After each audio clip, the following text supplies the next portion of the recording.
Today's show is sponsored by Black Box. I know you're not a lawyer, but any advice when it comes to crowdfunding and doing taxes with the money that you get? Because I know you have to pay taxes on that. So I know that you did a successful crowdfunding campaign, and I was wondering what things I should look out for or not do. There's two ways of going about it. One, if you're going to open up, if it's a short film, you're going to probably do it through. Do you have a company yourself? Do you have an LLC or an S corp? Okay. So I thought about opening an LLC, but I didn't done that yet. Okay, so in California, it is a biatch to open up an LLC. It's not hard. It's just expensive. It's $800 a year just to have it. Okay.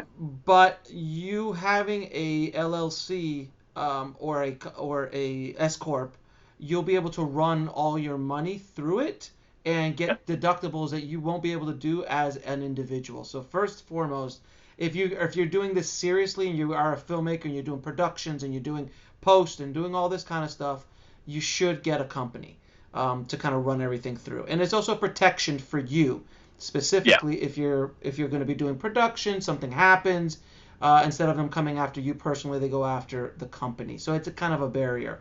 So as far as it relates to crowdfunding, when you crowdfund, money will come to you, or it's going to go into a company, one of the two. We chose a company, but we had a feature, and then we actually opened up an LLC specifically for the feature, which is a whole other conversation. But either way, depending even if it goes into your production company or if it goes to you, you just pay taxes on it like anything else. It's income. It's not a donation. Right. It's income. It's income.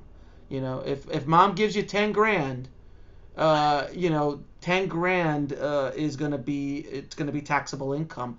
If it's a gift or something like that, it might be different from your parents. But if a friend of yours gives you 20 grand for a movie, you're gonna pay taxes on that. Period. Unless you put it through a company, and then the cost of the movie is 20 grand. So now you can expend all of that, and it washes itself off. Okay. Do you see what I'm saying? So if your income comes in at $20,000 from the crowdfunding campaign and you sit on it for a year, you're going to get taxed on that unless you make that short film and run it through. How you can do that as an individual versus a company is two hugely different things. You should talk to a tax professional in regards to that. But to my knowledge, after doing this for 20 odd years and dealing with taxes and all that kind of stuff, an individual has less power for deductions and things like that than a company does. The company can deduct a lot of stuff in the course of doing business, and creating a showpiece, a product like a short film definitely falls in the realm of deductible, purely because it's marketing, it's a product, it's cost of you doing business. There's multiple things, but again, always reach out to an accountant specifically about this.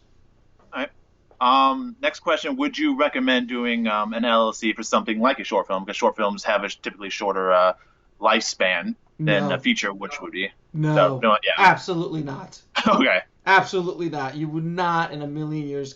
In California, if you're in Michigan here, yes, and it's costing you $100, but even then, how big is this short film? I shot a $50,000 short film, and I just ran it through my production company back in the day.